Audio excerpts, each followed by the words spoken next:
అధికారంలో ఉన్న విపక్షంలో ఉన్న తెలుగుదేశం అధినేత చంద్రబాబు ప్రత్యేకతే వేరు. గతంలోనూ ఇది పలుమార్లు రుజువైంది. అయితే ఇప్పుడు మోదీ 3.0 పాలనకు రిమోట్ కంట్రోల్ గా ఉన్న చంద్రబాబు దానిని ఎలా ఉపయోగిస్తారు? ఇద్దరి మధ్య ప్రతీకార రాజకీయాలకు అవకాశం ఉందా?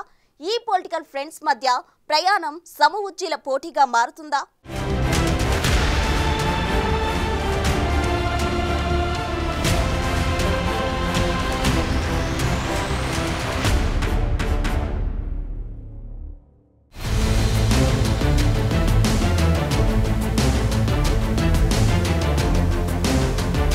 ఒకప్పుడు ఈ ఇద్దరు నేతల మధ్య పచ్చగడ్డి వేస్తే భగ్గున మండుతుందేమో అనేటట్లు వ్యవహారం నడిచింది. అయితే 2023 మధ్యలో ఆజాదీ కా అమృత్ మహోత్సవ్ సమావేశంలో కేంద్రం ఆహ్వానం మేరకు చంద్రబాబు పాల్గొన్నారు. మోదీ చంద్రబాబు కలిసి ముచ్చటించుకోవటం చాలా కాలం తరువాత అదే. ఇక ఆ తరువాత డిసెంబర్ 5న ఢిల్లీలో G20 సదస్సు సన్నాహకంపై జరిగిన అఖిలపక్ష సమావేశంలో మరోసారి కలిశారు. అక్కడ చంద్రబాబు తన ప్రసంగంలో దేశం భవిష్యత్ గమనం ఎలా ఉండాలి, ఎలా ఉంటుంది అన్న విషయంపై ప్రసంగించారు.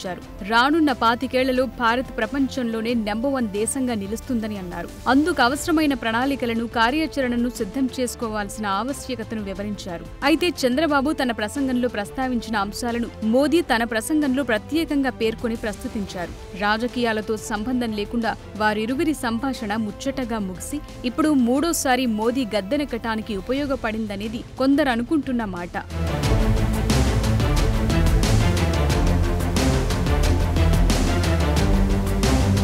ఇకిప్పుడు ఇద్దరు నేతలు ఒకరితో ఒకరు బేరసారాలు చేసుకోవాల్సిన పరిస్థితి ఉంది. కేంద్రంలో పదవులతో పాటు ఖజానా అంతా ఖాళీ అయిన ఆంధ్రప్రదేశ్కి ఆర్థిక సహాయం విషయంలో చంద్రబాబు నాయుడు గట్టి బేరసారాలకు దిగుతారనటంలో అనుమానం లేదు. అయితే 2024లో చంద్రబాబు 1995, 2003, 2018 నాటి నేత కానే కాదు. ఇప్పుడున్న బలంతో తనకు ఇష్టం లేని మోదీ నిర్ణయాన్ని నిర్మోహమాటంగా తిరస్కరించే అవకాశం లేకపోలేదు. గతం కంటే మరింత పరిణితి చెందిన రాజకీయ నాయకుడిగా తన అనుభవాన్ని జోడించి మరీ బేరాలు ఆడటంలో చంద్రబాబు రాటుదేలారు. 2024 ఎన్నికల్లో సీట్ల పంపిణీనే దీనికి నిదర్శనం. అంతేగాక అధికారం లేని సమయంలో జైలు జీవితాన్ని కూడా రుచి చూడటంతో కసిగా పాలన కొనసాగిస్తారు చంద్రబాబు. మోదీ 3.0కి ధీటుగా చంద్రబాబు 4.0ను చూపించడంలో ఎలాంటి సవాళ్లనైనా ఎదుర్కోవటానికి సిద్ధంగా ఉంటారు. అందుకే మోదీ ప్రభుత్వానికి చంద్రబాబు ఎప్పుడూ ఓ చెక్మేటే అనే అభిప్రాయాలున్నాయి.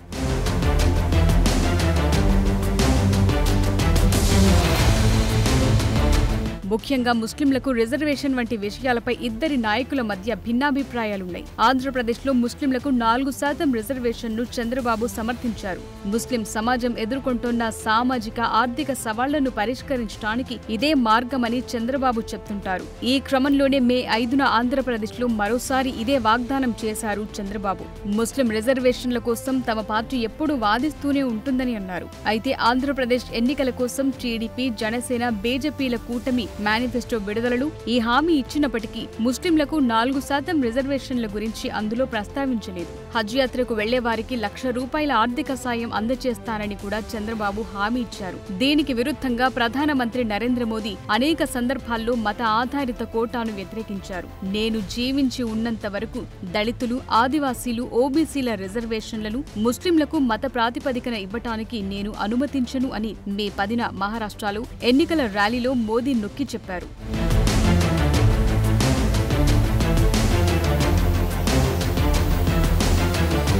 ఇక భారతదేశంలో కుల ఆధారిత జనాభా గణనకు చంద్రబాబు కూడా బలమైన మద్దతునిచ్చారు. ప్రస్తుతం ఎన్డీఏ కూటమిలో మూడో అతిపెద్ద పార్టీ అయిన జేడీయూ అధినేత బీహార్ ముఖ్యమంత్రి నితీష్ కుమార్ ప్రధాన డిమాండ్లలో ఈ కులగణన ఒకటి. అయితే ప్రభుత్వ ఏర్పాటుపై బీజేపీతో చర్చలు ప్రారంభమైనప్పటి నుండి చంద్రబాబు మాటలో రాజకీయ చతురతను చూపించారు. కులగణనకు బదులుగా నైపుణ్య గణనకు మద్దతిస్తున్నట్లు ప్రకటించారు. నైపుణ్యం ప్రాతిపదికన జనాభా గణన ప్రగతిశీలంగా, ప్రొడక్టివ్ గా ఉంటుందని చంద్రబాబు మార్కును ప్రదర్శించారు. నైపుణ్య జనాభా గణన ప్రాథమిక లక్ష్యం వ్యక్తుల నిర్దిష్ట నైపుణ్యాలను గుర్తించడం, తగిన శిక్షను అందించడమని అర్థం. ఇది చివరికి వారి ఉత్పాదకత, భవిష్యత్ అవకాశాలను మెరుగుపరుస్తుందని తెలిపారు. కాబట్టి పాలనకు సంబంధించిన విషయాలకొచ్చినప్పుడు ఇద్దరి నేతల మనస్సులు ఒకే విధంగా ఆలోచించే అవకాశం ఉంటుంది.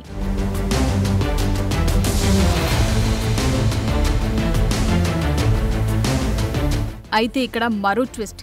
చంద్రబాబు కొడుకు నారా లోకేష్ ఆంధ్ర అసెంబ్లీకి ఎన్నికవటం వల్ల టీడీపీలో వారసత్వ మార్గం సుస్పష్టమైంది. ఇది ముఖ్యమంత్రిగా చంద్రబాబు నాయుడికి చివరి ఇన్నింగ్స్ అనే విశ్లేషణలు లేకపోలేదు. ఈ నేపథ్యంలో వారసత్వ రాజకీయాలను ఎండగట్టే మోదీ కార్యవర్గం దీన్ని ఎలా ప్రస్తావించకుండా ఉంటుందనేది ఇక్కడ పెద్ద ప్రశ్న.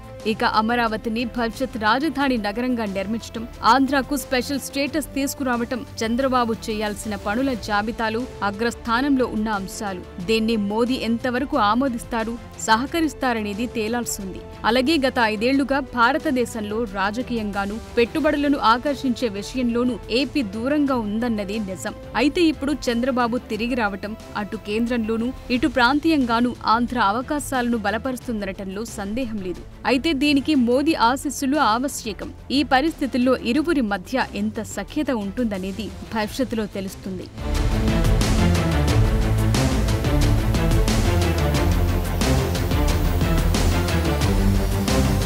అన్ని రంగాల్లోనూ ఆంధ్రప్రదేశ్ను అగ్రస్థానంలో నిలపటానికి ఈ 5 ఏళ్లు చంద్రబాబు తీవ్రంగా కృషి చేస్తారనటంలో ఎలాంటి సందేహం లేదు. ఉమ్మడి ఆంధ్రప్రదేశ్ ముఖ్యమంత్రిగా ఉన్న సమయంలో ఈ గవర్నెన్స్ ను స్వీకరించిన మొదటి ముఖ్యమంత్రిగా, పరిశ్రమలను ఆకర్షించడంలో అగ్రభాగాన ఉన్న నేతగా చంద్రబాబుకు పేరుంది. ఈ క్రమంలో కార్పొరేట్లకు ఊతమిచ్చి అమరావతిని అభివృద్ధి చేయటానికి, తూర్పు తీరాన్ని పెట్టుబడి గమ్యస్థానంగా మార్కెట్లోకి తీసుకురావటానికి చంద్రబాబు ప్రయత్నిస్తారు. రాబోయే 5 ఏళ్లలో ఉపాధి అవకాశాలు మెరుగుపరుస్తారనే ఆశతోని ఆంధ్ర ప్రజలు చంద్రబాబుకు ఓటు వేశారు. ఈ వాగ్దానాలను నిలబెట్టుకోకపోతే తెలుగు ఓటరు అసహనంతోనూ తీవ్ర ప్రతీకారంతోనూ ఉంటారని చాణక్యుడైన చంద్రబాబుకు తెలుసు. ఈ క్రమంలో మోదీ చంద్రబాబుకు ప్రముఖ ప్రాధాన్యత ఇవ్వాల్సిందే. అయితే చంద్రబాబును తనతోనే ఉండేలా చూసుకోవాలనుకుంటే మోదీ కొన్ని త్యాగాలు చేయక తప్పదు. ఓ రాష్ట్ర ముఖ్యమంత్రిని ప్రపంచ ప్రవాసులలో భారతదేశ రాయబారిగా మార్చాల్సి వస్తుంది. ఇదిప్పుడు మోదీ ముందున్న భారీ సవాల్.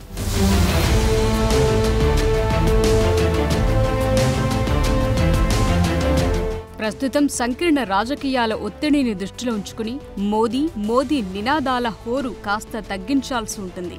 RRR సినిమాలో నాటు పాటలో చేసినట్లు కొన్ని త్యాగాలు చేయాల్సి ఉంటుంది. అయితే ఇదంతా చంద్రబాబు ఎన్డీఏ పొత్తు నుండి బయటకు వెళ్లకుండా చూసుకోవటం కోసమా అంటే కాకపోవచ్చు. ఎందుకంటే ఎన్డీఏ సహకారంతోనే చంద్రబాబుకు ఇంత ఘన విజయం దక్కింది. ఇప్పుడు దీన్ని ఎన్డీఏ కోసం వినియోగించకపోయినా ఎన్డీఏకు ద్రోహమైతే చేయరన్నది చంద్రబాబు రాజకీయ ప్రయాణం నుండి తెలుసుకోవచ్చు. 16 మంది ఎంపీలతో మంచి ఆధిక్యం సాధించిన టీడీపీ ముందస్తు సార్వత్రిక ఎన్నికలకు దారితీసే నిర్ణయం ఎప్పుడూ తీసుకోదు.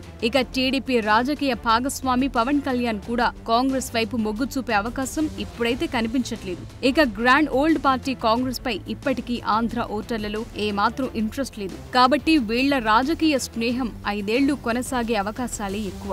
అయితే అందులో నెగ్గేది ఎవరు, తగ్గేది ఎవరు అనేది సందర్భాలు మాత్రమే నిర్ణయిస్తాయి.